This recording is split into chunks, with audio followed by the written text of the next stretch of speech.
My parents used to say something when I was younger that has stuck with me a lot my adult life. If you don't understand why something is there or something is the way it is, then it's not for you. I say this for just James Charles. If you're curious about something in the world, Google it. We are in the era of information, and you are still asking questions as if you don't have an entire computer in your pocket. You become more informed if you stay curious rather than stay ignorant. James Charles is the embodiment of every negative stereotype about catty, histrionic, judgy gays. James Charles has come to represent every negative stereotype associated with dramatic, judgmental, and petty gay influencers. His snarky remarks are only the surface of mounting public backlash. Once praised as a groundbreaking figure in beauty, James, who rose to fame as a teen breaking gender boundaries as CoverGirl's first male face, now finds himself mired in controversy after controversy. What once were seen as heartfelt apologies have begun to resemble hollow performances, failing to restore public trust. To understand the downward spiral, we must examine two recent controversies. First, James's insensitive comments about disabled individuals. Second, his reaction to the Evan Johnson-Caleb Mellick abuse case. These two flashpoints didn't just reignite criticism. They revealed a familiar pattern: denial, deflection, and a glaring lack of empathy. These aren't slip-ups someone with James's reach can afford. So the question remains, is this the final blow to a once-beloved beauty icon, or simply another chapter in a never-ending saga of scandal? And most intriguingly, how does James Charles still manage to captivate Gen Z despite everything? I went into the bathroom, and I guess he saw the bathroom light, so he started making the conversation very sexual, and it made me really uncomfortable. And I'll post some of the stuff that he sent me now. You can't see it because it's blurry, because I took it on my iPad, because I didn't want him to see that I screenshotted it, but I'll post it right now. He proceeded to send me explicit pictures of his body. James Charles Dickinson, born on May 23, 1999, in Bethlehem, New York, started his career as a makeup-loving teen uploading tutorials to YouTube in 2015. With bold aesthetics, undeniable talent, and rare self-assurance, James quickly caught viral attention. Within just a few years, he was among the biggest names in beauty. His career-defining moment came in 2016 when he made history as CoverGirl's first male ambassador, breaking beauty norms and inspiring millions. His popularity soared when he joined forces with Emma Chamberlain and the Dolan twins in the Sister Squad, earning him a massive Gen Z following. Known for his bubbly "Hey Sisters" greeting, James crafted a brand around kindness and uniqueness. But that image began to fracture. His ambition, inflated ego, and poor decisions started damaging his reputation. The first major fallout happened in 2019 during the infamous By Sister drama, when mentor Tati Westbrook accused him of betrayal over a competing brand promotion. This exposed a different James, manipulative, deceptive, and media savvy in the worst ways, causing him to lose over 3 million subscribers within days in his first public cancellation. This YouTube feud has everybody talking, at least if you're in the YouTube fan world. Yes. It's been viewed over 33 million times. We're breaking it all down for you in case you haven't heard what's going on. So on Friday, James Charles, the 19-year-old YouTube beauty blogger, had around 16 million followers. Now that number has since dropped by 3 million, shows no signs of slowing down after fellow YouTuber and former mentor Tati Westbrook publicly cut ties with him in a lengthy YouTube video. In 2021, James was hit with serious allegations of grooming, involving inappropriate messages sent to minors. His repeated, contradictory, and half-hearted apologies only solidified the impression that he was an unrepentant influencer unconcerned with consequences. These weren't isolated incidents. They formed a pattern that continues to define him, a figure trapped in scandal with little evidence of maturity or growth. By 2025, every new controversy only deepened public disapproval. Yet somehow, James continues to attract new young fans. Why? Possibly because his comebacks aren't rooted in accountability, but in fresh waves of shock value controversies.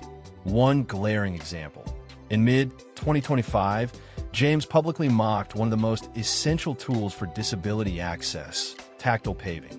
In a now-deleted TikTok, the so-called Beauty Angel scoffed at these sidewalk features designed to aid the visually impaired, all because they rattled his luggage.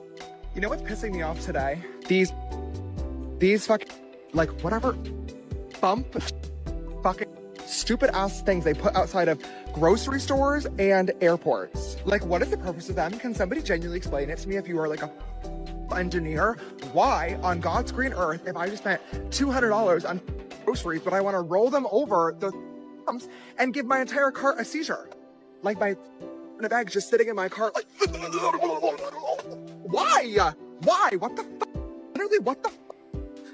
We just bought a bag of ice, rolled it over, ew, my fucking hair. Ugh, just bought a bag of ice, rolled it over the thing, immediately hole in the ice. Okay, just spilled all over the fucking road. When you go to an airport, like, why am I gonna sit there and roll my luggage over that shit and have everything, like, jumping around inside? It's literally having a seizure. Stop. It just doesn't make any sense to me. Like, what is the point? What is the point of those bumps? Other than making everyone's life miserable. With his usual tone of arrogance and disregard, James ridiculed a public safety design simply because it disrupted his shopping cart. Why are these dumb things here? They mess everything up. He complained in the video, showing no awareness of their purpose. This wasn't just a clueless comment. It was a trigger for another downfall, adding to the long list of missteps staining his career. Though the clip was later deleted, the damage was done. James stood outside a grocery store, ranting about how the tactile paving made his bag shake, calling it annoying and questioning its purpose, as though it existed just to irritate him. This wasn't just ignorance. It showed a profound disregard for basic human-centered design. Tactile paving plays a critical role in helping blind or visually impaired individuals navigate urban spaces safely. That someone with such a massive platform could mock it so casually sent a chilling message. Disability advocates, social media users, and news outlets swiftly condemned the video. Parody clips flooded TikTok and Reddit. One Redditor slammed him. James Charles thinks the world was designed to inconvenience him. Peak stupidity. Disability groups called the clip offensive, and his Instagram apology was seen as cold and performative. Again, it wasn't just about lacking knowledge, it was about lacking empathy. When I speak on that I was with Evan every single day, I was with Evan majority of every single day. The only time I was not with Evan was when he went to Miami and then when he went to California. The times that I was with him, James would use Instagram as his Snapchat. And I didn't know, like, I was not aware, like, why does James not have Snapchat? Like, why is he using Instagram photos, sending back and forth? After the backlash, James deleted the video and shared a short Instagram story on July 8th, 2025, claiming ignorance and promising to educate himself. But most saw this as another shallow attempt at damage control. His tone didn't suggest genuine remorse. It sounded like a rehearsed press release. Once again, James was criticized for reacting only when caught. His dismissive behavior raised serious concerns about his priorities. Public convenience seemed to outweigh human dignity. Media outlets tore into him. The Daily Mail said it best. James Charles doesn't just lack awareness, he lacks empathy. They accused him of having main character syndrome, believing the world revolves around his needs. Though deleted, the video cracked his reputation even more.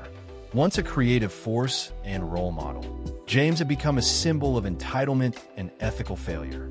And just as the tactile paving debacle began fading from headlines, another controversy erupted, far worse than before, connecting him to the Caleb Mellick, Evan Johnson abuse scandal. The backlash became more intense than ever, and the public began to ask, can James Charles ever be trusted again? They were in communication every single day. Well, there was, some pictures going back and forth, and it was just James, just got home, shirtless, and, just laying on his bed, and then he'll just be, in his room doing, something, angle like this and stuff like that. Just trying to, I guess, look pretty for Evan. So Evan was engaging back with, pictures, and, Evan would just sit here and, pull his phone up and be stick out his tongue and stuff like that. Just kind of, trying to, I guess, engage into, what James is, trying to get to. Right. There was another time that we were in the car, And when I say we were in the car, that's obviously we're done. We went to get in the car, go eat, go find something to do, you know, go take some content for him and be done. And every single time, like, that was his go-to person. You got to think that Evan had me, but I'm not a celebrity. The only person he had after losing Kayla that he felt that he would be able to stay in the industry was James Charles. The controversy intensified when Kayla Mellick, a popular influencer with over 16 million TikTok followers, released a 2-hour video titled, "He Doesn't Love You" on April 7th, 2025. In it, she accused her ex-boyfriend, Evan Johnson, of 9 months of emotional and physical abuse, including breaking her jaw. Evan was arrested that same day in Sumner County, Tennessee, for domestic violence and probation violations. The video ignited a movement. #JusticeForKayla spread across platforms. James Charles's name entered the conversation shortly after, not by coincidence, but through a bombshell dropped by Zach Sears, a former friend of Evan. Appearing on the Be Better podcast, Zach claimed James knew all about Evan's abusive behavior, but chose to remain close with him regardless. This wasn't just guilt by association. It raised serious questions about James's judgment and moral compass. I now I have, you know, caught on of why he was so, like, do you trust him? Because they started picking up back on their conversation, and that's when James came back to Evan and was like, well, you didn't lose anything, Evan, out of this. If anything, you won. You got away from the psycho. She is the psychopath. Like, you are not the problem. She's the problem. She's been known to be the problem. She has been known to lie. She has been also known to make up complete fake stories just to get clout and have views. And then he goes, you know, Evan, like, I'm here, like, for you no matter what. Like, whatever you need, let me know, call me. He says, also, when you get home later tonight, FaceTime me. I want you to FaceTime me. And he says, if we need to sleep on the phone, we can. I'm here for you. According to Zach, James's friendship with Evan started playfully, but quickly turned secretive. As Evan became more unstable, James got closer, offering emotional support in a way that subtly painted Kayla as the villain and Evan as the victim.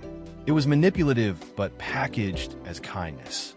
Zach revealed that James and Evan spoke daily, and shockingly, James even arranged for Evan to join him at Coachella 2025 with VIP artist passes.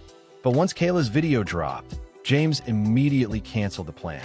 The implication? James had always known Evan was a liability, but waited for the right moment to cut him off to protect his own brand.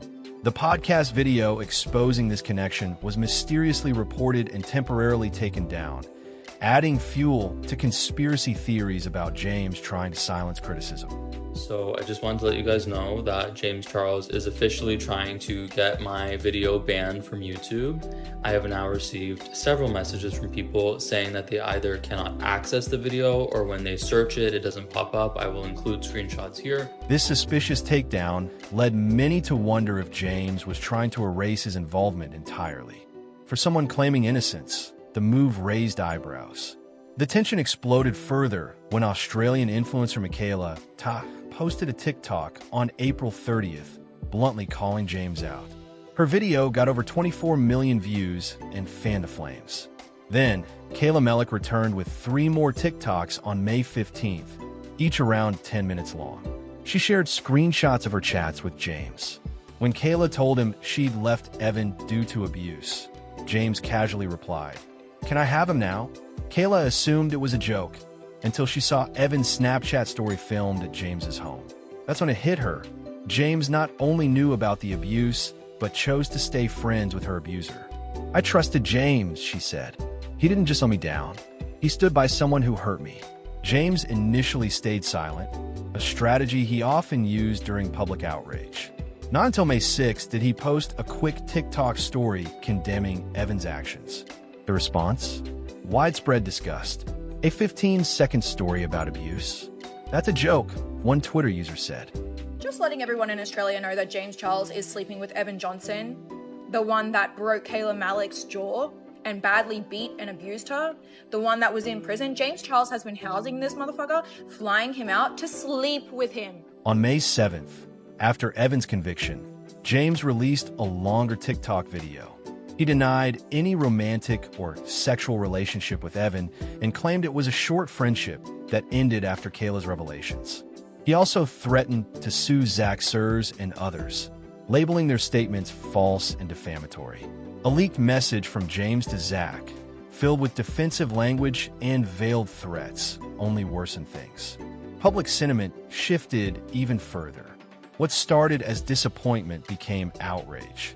Zach accused James of lying to Kayla about Evan's whereabouts while secretly messaging him and planning shared appearances. Even worse, Zach alleged that James's company sent threatening emails to his modeling agency, demanding they handle him for defaming James. Though Zach's claims lacked full documentation, James's aggressive response, threats, denial, intimidation, painted a clear picture. He would protect his brand at all costs. Hello, I'm just now seeing these. I'm absolutely not on his side and would really, really appreciate it if you would leave me out of this. I only ever spoke to him because he manipulated me into thinking his situation was similar to what I went through.